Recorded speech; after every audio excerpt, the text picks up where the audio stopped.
This is what happened when I start the Passat B7. The indicator warning lights lights up like Christmas tree.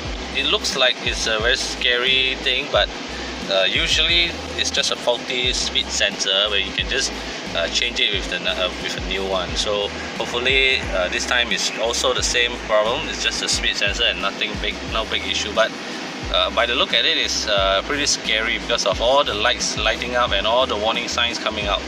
So we're going to bring it to the workshop and let's get it fixed.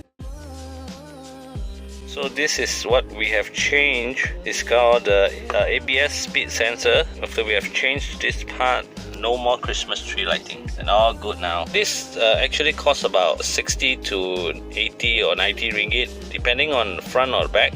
There's 4, one on each wheel. This apparently goes bad quite often, and if one goes wrong, the whole car will freak out. With Christmas tree lighting and all, you will get ESC light, you will get auto light bending fault, tire monitoring sensor fault light, everything will light up. You guys see previously, it's like a Christmas tree. So you can either change the faulty one only, or to be on the safe side, you can just change all 4 together, which costs about 200 plus, below 300 ringgit for all 4 of this.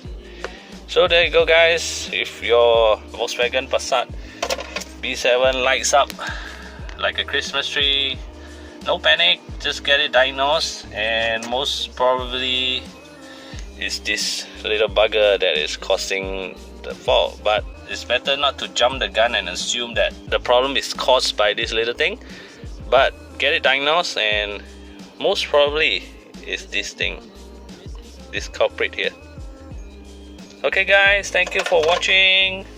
See you soon and have a nice day.